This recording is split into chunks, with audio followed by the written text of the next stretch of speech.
Should you run further than a half marathon distance while training for a half marathon?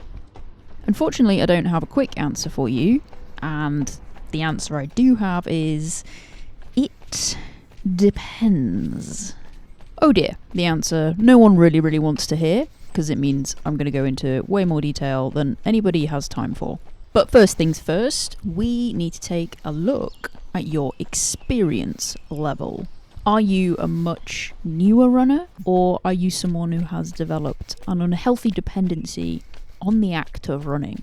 If you are a newer runner, then you do have a simple answer. The answer is no. You don't need to run a half marathon distance while training for a half marathon.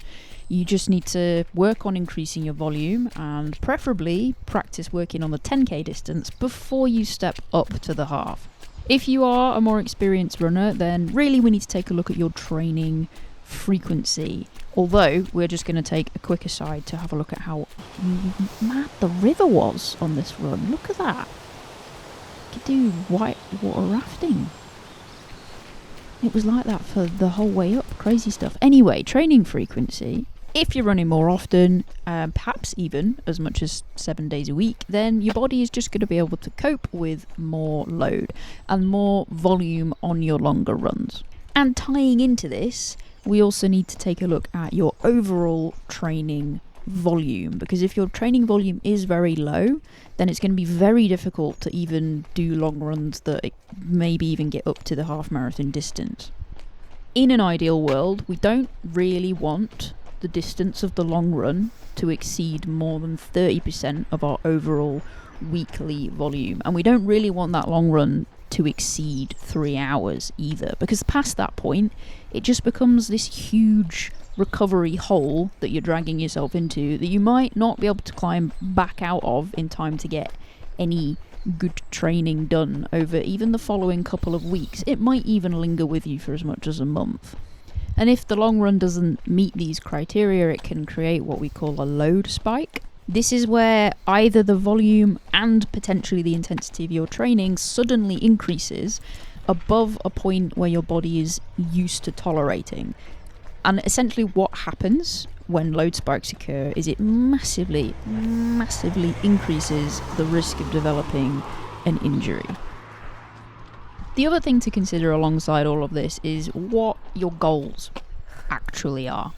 If you're out to have a good time, enjoy a race, maybe you're going to run around it with a friend and you're going to take in the scenery and chat all the way, then essentially all you really need to be worrying about is doing enough training with enough frequency to make sure you can have a nice time. However, if you're like me and you would definitely consider making a deal with a questionable eldritch entity just for another couple of minutes off your half marathon PB, then yes, thinking of ways to optimize your long run is a good idea. At the moment, I am doing overdistance long runs of 25 kilometers. Now this is because I know that I can complete 25 kilometers on the roads in under 3 hours while keeping the effort in mostly zone 2 or below, and I know that 25 kilometers is consistently not going to exceed 30% of my overall weekly mileage. Because of all that, I know my body can tolerate doing these overdistance long runs, and because I've got the time to do them on a Sunday morning, I may as well put some extra time and effort into that additional aerobic development alongside the sub-threshold training that I'm doing as part of the Norwegian singles approach. So whether you do or don't add overdistance long runs into your training plan really just depends on the amount of training you're already doing and your training and race goals.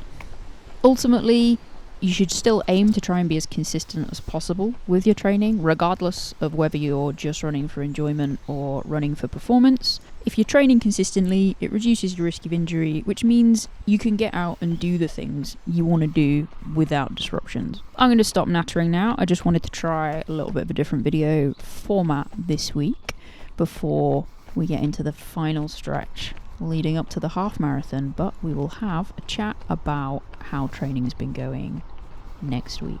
Thank you very much for watching. and I'll catch you in the next one.